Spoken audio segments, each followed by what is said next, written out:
The broadcast is now starting. All attendees are in listen-only mode. Good morning, good afternoon, wherever you are in the country. It's Mark from SolidCAM. We will begin our 30 minutes free training session today. With me, as always, is Kevin Rankel. Hey, Kevin. Hey, how's it going?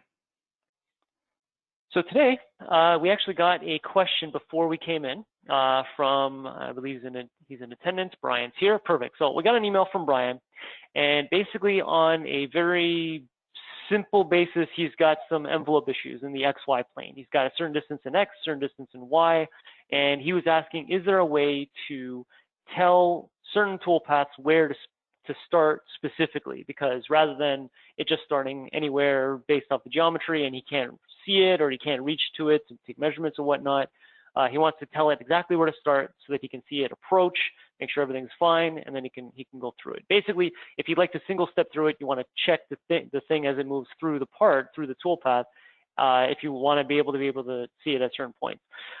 So first thing I would say to that is if you have a turntable, like a 3+1 machine, always remember that there is a way to index your part and then get the toolpath to move. So that's one thing you could do. But let's just say you only have a 3D part, 3D mill, you're just moving X and Y and Z. Certain toolpaths have the ability for you to tell it where to start, but those are not probably the kind of toolpath he's asking for. So let's go through some techniques, some tricks maybe that you can use to do that. And one is basically the one we covered most recently, the profile toolpath. So this will be the easiest one to answer Brian's question. So let's just create a profile toolpath. I'll just grab this edge here, constant Z to find the rest of it. And where I choose my chain to start, that arrow right there, the chain will start right there. So right off the bat, I can kind of already tell it where I want it to start. If I chose there or if I chose, let's say, over there, I'm going to do both just so we can see how well that works. But where you choose the start point of your chain will generally be the start point of your profile toolpath. So let me just add a quick tool here. We'll just go with our default 1/4 inch. And then we'll just say top target. And then we'll just go down just 200,000 just so we can see something. Now, tool side left means I'll be on the left side of that geometry. And let's just do a save and calculate. And you can see that it starts right on that corner that I told it to. So right there. Now, we covered this in one of the classes last week. To change the start point, I can go into the geometry button in the technology section. And for a closed chain like that, I could just highlight this 0 over here and then click anywhere where I'd like it to start. So if I just change it to that point right there, save and calculate, that changes the start point. So in this case, if I wanted to be able to start it, let's say right there, and then I can do witness lines and whatnot, or if for whatever reason the chain started over there, let's say it's on the back side of the part, because right here, this would probably be the front of my machine. So I'm going to review two things real quick here. So when you choose your profile geometry, if you choose for it to say basically starting over there, we'll turn our constant Z back on. You'll see that the arrow is on that side, which means that if I do a save and calculate, that's the start point of that profile toolpath. So when you choose profile or contour 3D, or pretty much any of these types of toolpaths where you're choosing a chain and you're following that chain specifically, this arrow is the start point. And then if you want to change where that start point even is completely, let's say I do want to start from this point over here, I can click in the technology section, geometry button. I can shift a percentage of the start point as per the chain. I'll just grab, let's say, that point right there. And even though the chain started over there, I've told it my start point goes over there. So that's for profile. Gets a little more complex, or at least limited, when you do any of the pocketing style toolpaths like pocket and, let's say, 2D eye machining. With pocket and 2D eye machining, you're basically trying to tell it where to start in terms of a pilot hole. And really what you're doing with the pilot hole is you're just kind of changing the, let me see if I can jump to it, the helical entry. That's really all it is. For eye machining and for pocketing, you're telling it where the ramping will be. So in this case, the helical entry, or if we just do a simple vertical, first I need a geometry, so let's get this thing set up first.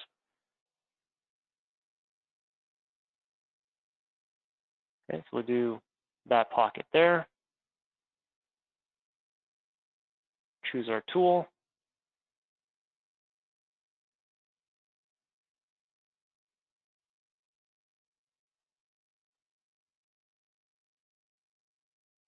Okay, so let's just generate a toolpath. So this being a contour style pocketing toolpath, it's basically just going to start dead center of the geometry. So this happens to be just a nice rectangular pocket.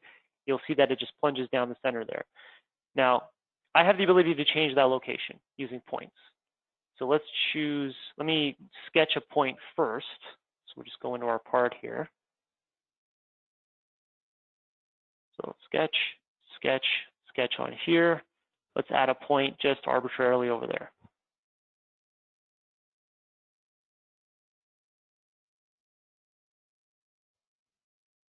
Okay, so now I have a point where I probably want that to be, let's say, my start point. Okay, so let's go vertical, points. Looking for me to choose a point. I'm just going to grab that point right there. And now we've changed the start point. Now it's still doing contour style, so it actually is trying to go to that center there and then do that. But basically that's the start point there. If that was my pilot hole for, let's say, a pre-drilled operation, then it would go down there as well. I can set that as an open circle. So if I do a circle there and set that circle as open, it would understand that it should start there as well. So that's with pocketing. The eye machining, it's slightly the same. Remember that eye machining, because it's so automatic, it's going to try and do helical entry, or in the case of a pilot hole or an open edge, it'll just do a side entry. So that's where it's going to try and enter in. So there really is nothing there for you to do other than choosing a pre-drilled operation as your pilot hole, or to set an open edge, like I said, like drawing in a circle, and then it'll just try and go down that hole. What do you think, Kevin? Were there other examples of that? No, I think that's trying to think, but no. Kevin's a little tired today or something. Am I missing something? No, I think I agree with Kevin. There's when it comes to the 3D stuff, maybe there's a little bit extra stuff because a lot of those are stock recognition, so they might be a little more helpful in that regard. But for the 2.5D stuff, if it's not profile, you're really not able to choose start locations unless it's some sort of actual like hole, like a pilot hole or something. But I think there is a follow-up question from Brian. So, okay, so to eye machine to face off top is important case. Can you elaborate a little bit? Because I'm not sure what you're saying there. The eye machine face off top. The top face of the part, you mean?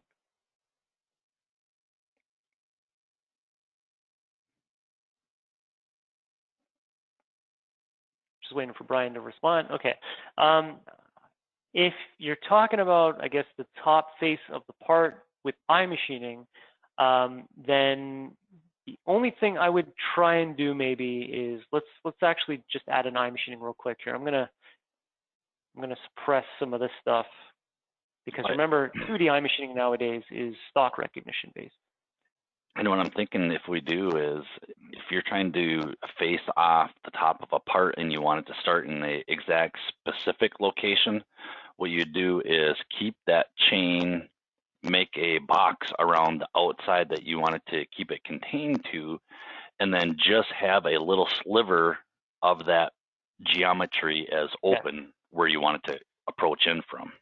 Yep. So that's a technique I think there's even a training video on it for 3D eye machining. Because if you ever want 3D eye machining to start in a particular location, you can set up a working area, and we covered that previously, working areas. And if you just make it oversized in one location, that's where the air gap will be. And kind of like Kevin said, if there's a sliver, then your 3D eye machining can only really start from in there, and then it does its side entry from there. That's with 3D eye machining. But with 2D, again, kind of, I mean, especially now that we have stock recognition, I bet you it might work even the same way, because essentially what you're doing here is you're also creating I guess a type of working area when you choose your chain. But to change the start position for just the standard 2D eye machining like we have here, probably no real way to do that. right, Kevin? If we just Yeah, choose I one of think these we guys. could though. Oh yeah, not if you use the by feature recognition. Yeah, yeah, but if you choose this guy, you should be able Yep. to do it. The only danger though is that it's the stock recognition of these guys is working. This guy's not really doing it unless, is it this that'll do it maybe? I don't know, we'll see. Let's do an oversized, let's add a chain that represents what we want in sketching. So we've got sketch, the sketch on the top here. And what I'm talking about is, let's say we just grab a quick rectangle, not too big. Just do one of these like that. And if we want this to represent the edges, let's grab that and that one and make them collinear. Collinear. So this is the same technique I've shown in a training video with 3D eye machining. Imagine if this was my working area. Now, by really cinching it up and I'm telling it that this is the internal area I want it to work in, and I just maybe make this just as big as the tool size. So let's just go and make this like, and it is eye machining, so we need room to wiggle. So let's say if we had a 250 end mill that we're using, let's give it some extra movement of maybe 100 thou. So that should give it enough room to plunge in there and then machine the part. Now that would be if it was 3D eye machining. Now for the helical entry to work, you might actually need more than that, or since we're not really defining this as a working area, we're defining this as the chain for 2D, I'll just make that one edge open. Okay, so we'll use the classical or old school toolpath. I'm going to set this to constant Z, so it just grabs the whole chain for me, but then I'm going to set one edge as open. This edge here that I want to drive it.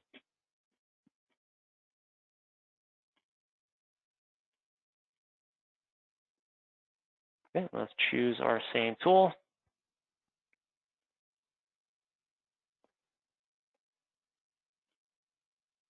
Okay, levels, we'll say top of target plus 100 thou. And then we'll just take it to that face right there.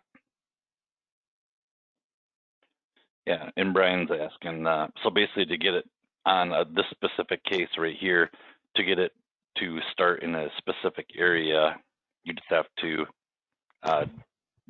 go off of a clever sketch. And yes. Yes, the 2.5D toolpaths, I think I've shown you this before. This section of this window here, these are the 2.5D, and then basically 2D eye machining is kind of a 2.5D as well.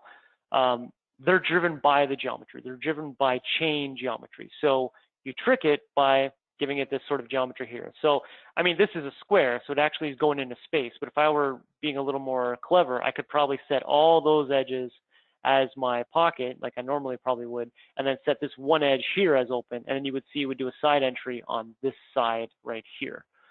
So yeah, you got to trick it a little bit, but that's the ability we have because we're inside of SolidWorks. So our integration inside SolidWorks allows us to kind of do this little bit of a fledging, a little bit of a trick. But because this is an automatic toolpath, that's what we have to do. We're trying to take control over something that's otherwise going to be automatic. Whereas you saw with the pocketing, you can kind of set a start point, and with the profiling, you can definitely set your start point. So let's say, for instance, I grab that same chain and do it in pocketing. Now that we have something like an open edge. So I'll just grab that same chain that happened to be contour 3. And Brian, if you were looking to start like right where that hole is on the side, what Mark could do is break up that sketch and do everything as close, and just a little piece would just be open, and then it would, that would be your exact start point, where right now the entire line is open. So we kind of have a wide gap of where it can start on there.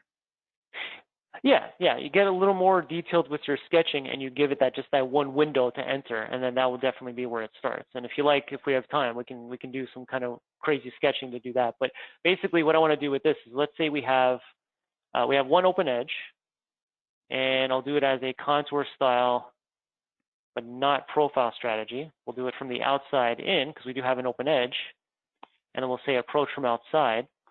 But in my link section, I wanted to sketch something, but let's do a save real quick here.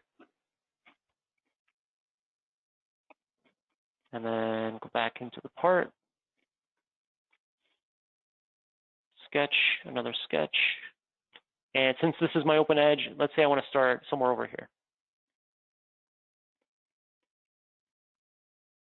So now I have my point in space.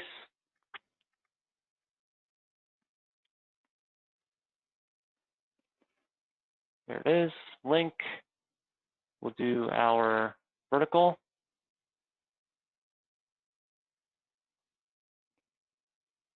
Vertical from here.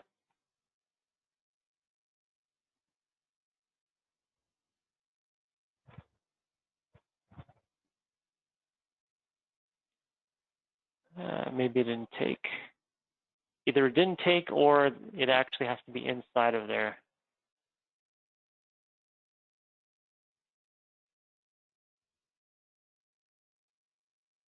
Yeah, okay, so I guess it didn't take. So it's more for cavities that's sort of plunging in there, the ramping. Other than that, actually, let's turn this off, and you don't get a lead in with your pocket, I guess. But normally this is where you could actually set it to begin in certain toolpaths. In HSS, you can definitely do this. HSS, you have the ability to set an open edge. And the start point. No, that's what I meant. Start point.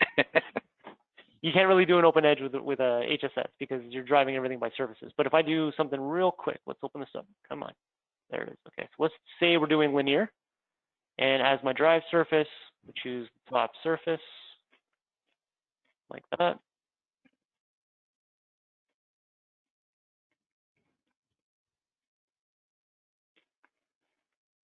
Just do our old buddy there. Let's do that. Now, HSS I wouldn't really use on this flat surface. I'm going to do that. I'll use pocketing. It's a little more efficient. But just for the demonstration of the lead in and lead out, should be able to do. What am I thinking of? No, I'm thinking of profile where you can choose a point, right? Can't really choose a point here.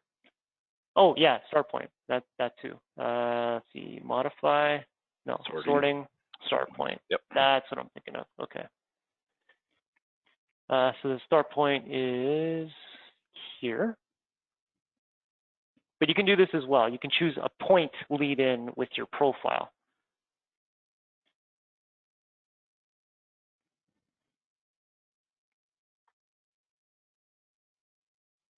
So the start point isn't on the sketch, but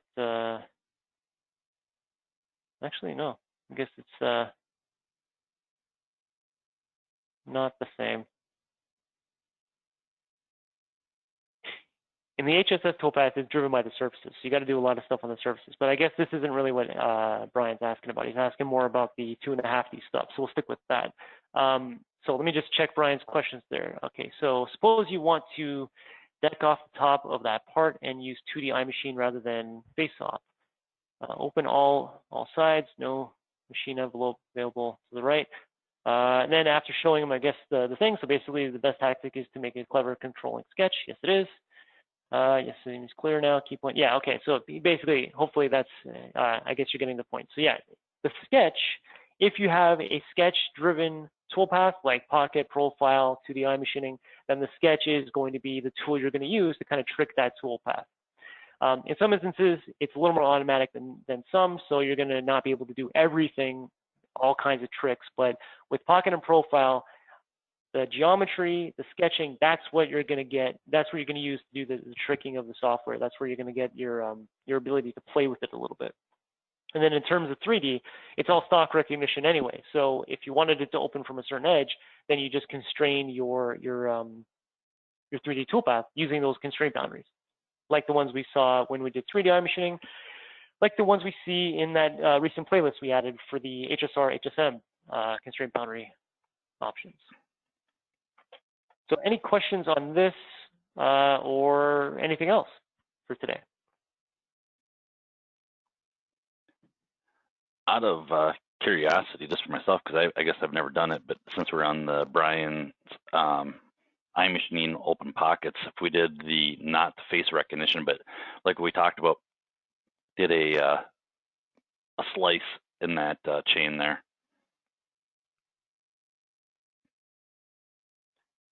You mean like you were talking about, like the little sliver of an area? Yep. Or Yep. Okay. Well, first let's get a sketch. So go back into, first let me get rid of all this, because this is going to get confusing probably.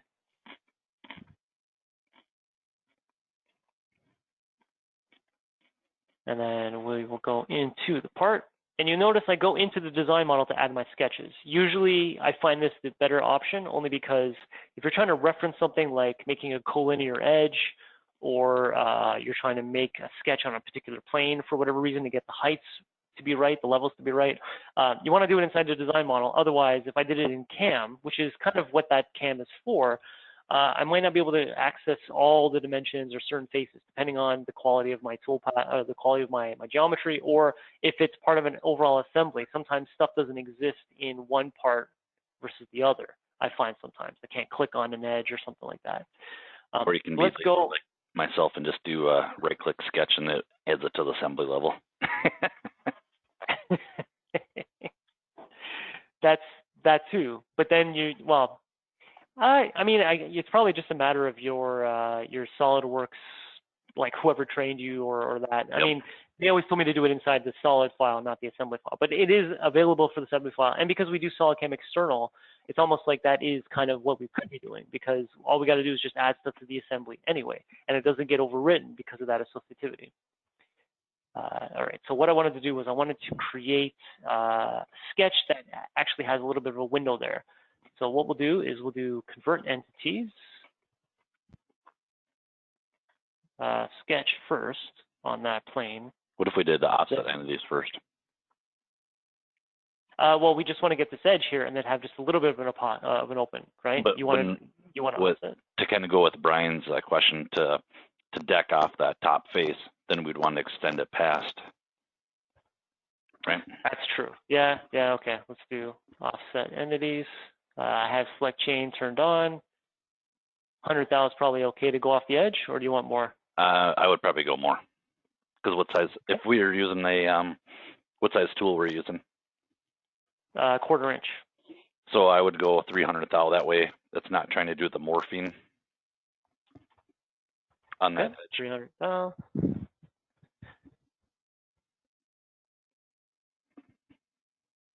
Let's go reverse. And I guess there's no tangency here, so it's not selecting the entire chain. So I'm just going to go around and grab all of that, and that. So that closes that up.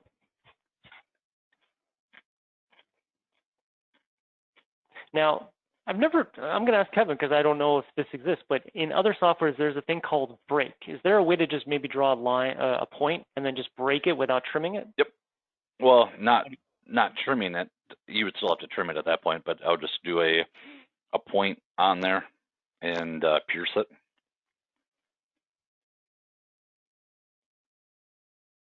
Just make it big enough like that. Okay, and then you said pierce it? Yep. And well, we may not even need to pierce it. If you go to the trim, and now go ahead and do your, I guess I use just power trim. And just, yeah, but I don't want to get rid of that line. I need that line for my sketch, right? So I just want to break it right there. Yep. Unless that's this right here. So keep trimmed entities as construction geometry. So maybe the power trim turned on. Trim to closest.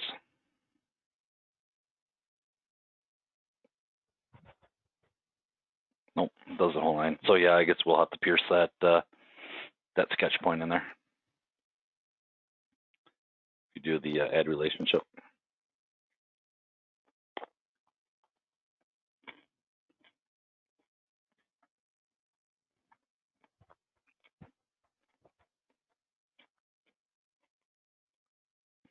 When you say pierce, are you talking about when we do a 3D relationship?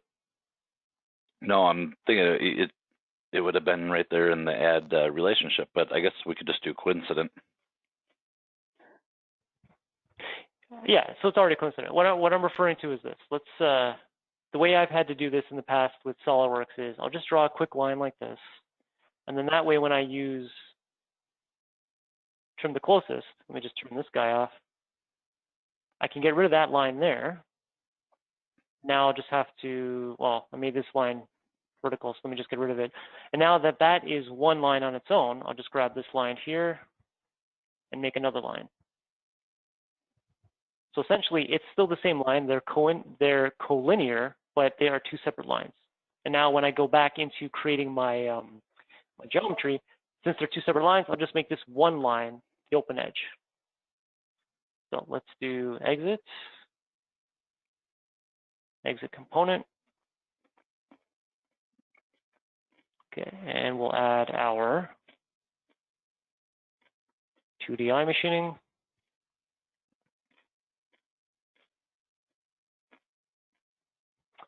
Use the classical view.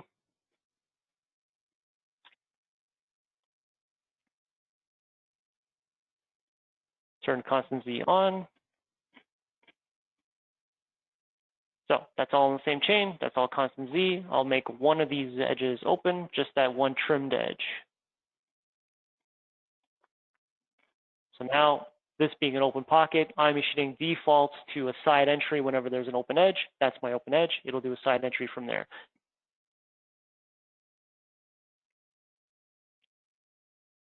Now, and this is what Mark is showing us is just in the rare case that we needed to start at a specific location for iMachining to come into.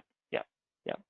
And this would only work for the ability to do this kind of open edge, top of the part kind of cleaning. Because if there's no room for it to really do that, then yeah, obviously I can't do that. Okay, so just from here.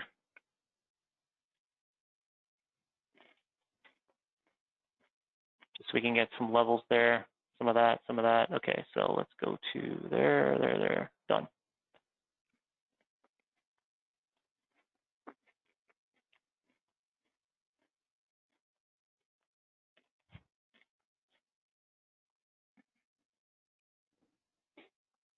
I'm guessing it's going to take just a little bit longer because it's going to be doing a lot of tricotta cutting.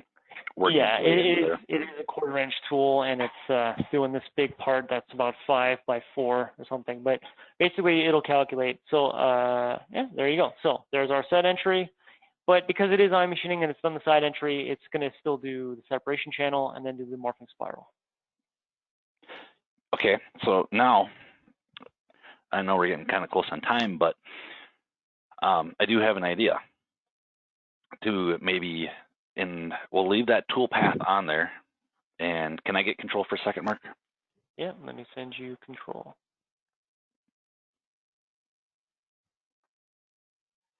Okay, it's all yours. All right, so.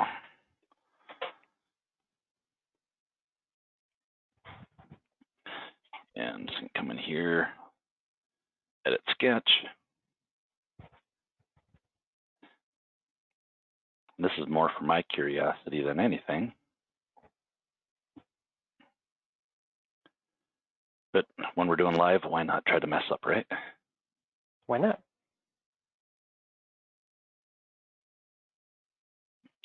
So instead of doing that line break and going through all that, what I'm going to try to do is I drew a circle in here that is roughly 300 thou.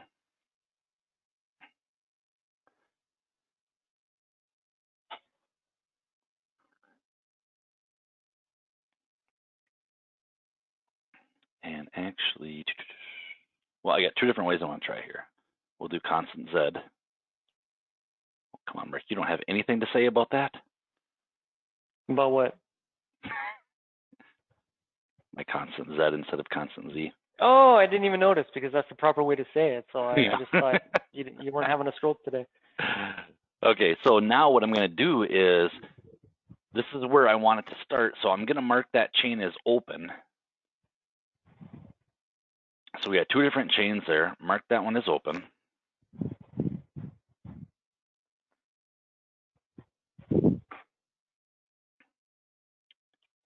which would technically be recognized as an island, but yeah, so I guess overlapping islands like that.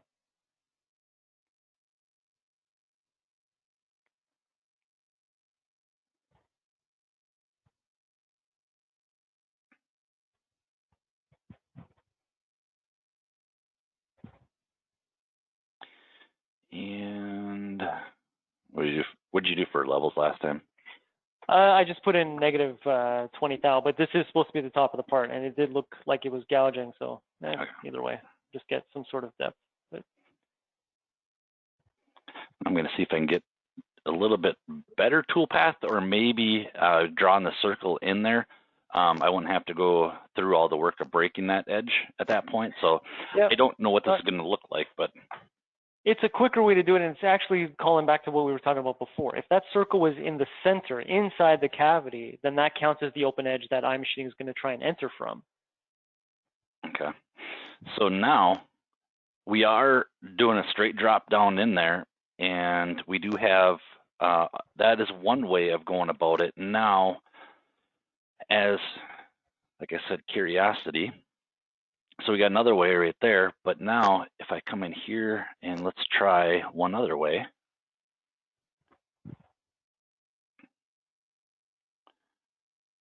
What I'm gonna do is I'll chain this again here, but I'm gonna go right up to the stock so I don't have to draw that additional sketch in there. I'll go ahead and accept that.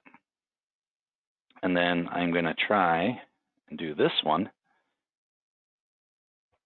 So this is kind of my entry point that I want to come into, but I also want my toolpath to extend past this chain too. So what I'm going to do, like I said, I don't know what's going to happen here, but I'm going to mark both of these chains as open. And my hope is that it's going to drop straight down in here, plus go beyond the outside.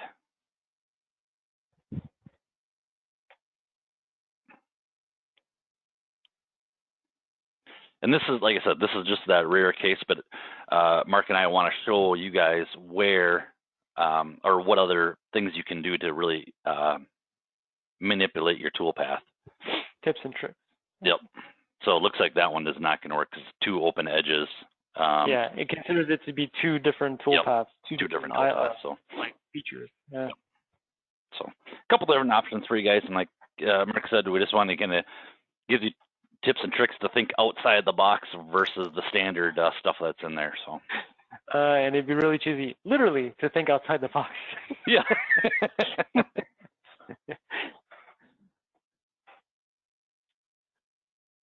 So yeah, and Brian, yeah, I mean that circle trick definitely will help you out too. Yep. Now another way you could kind of go about this too is if you wanted to start in a specific location, we could do this as a pocket operation with a spiral. But what we could do is if we wanted that same feed rate and kind of same aggressiveness, what we could come over here and now, all right, I can put my 10,800 RPM in there. I could put a feed rate of 30 inches a minute in there because that's coming off of my iMachining database. And then I could start a pocket operation with those same feeds and speeds there too. Because we're doing a spiral, we're not over engaging the cutter at that point. So you could do it that way as well. Copy the feeds and speeds from the iMachining and carry them over to a pocket operation. Yep.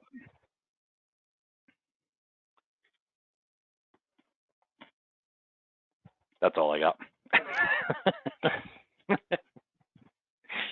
Well, it's good because we're out of time. So if you have any other questions, like Brian had, if you have a question, you can use the email that Kevin's about to put in the chat section. Send us your questions, your comments, your parts. As long as it's a part we can show on YouTube in this recorded session, then absolutely send it to us using the email that's going to be in the chat section. If you know anybody that can benefit from SolidCAM, give them my contact info, Kevin's contact info. Kevin probably wants to give you his because he can get the sale. But basically, if you give us the contact info, we contact them and they get into a demo, then you get that $100 gift card. If they go to sale, you get 20% of that sale. So anything you can do to help us out. We don't really spend much on marketing. We rely on word of mouth. and it's the best way to sell something because you guys know SolidCAM is really good. You want to tell your friends it's really good. You don't want to tell your competitors, but let them know anyway. but we will continue this every day until the end of the month. So that's probably like about a week and a bit. But also if you guys want us to continue this past that date, use that email, let us know that you like what you see, you like tuning in at every day at 2 p.m. And we will continue it. So we're looking for that kind of feedback as well. So you can use that email to do that as well. Like I said, send us your questions and we'll cover it whenever we can. We build a list of these questions and we'll do them every day. But for now, we will we'll end the session. You guys stay safe, keep your family safe. We'll talk to you tomorrow. All right, see you guys.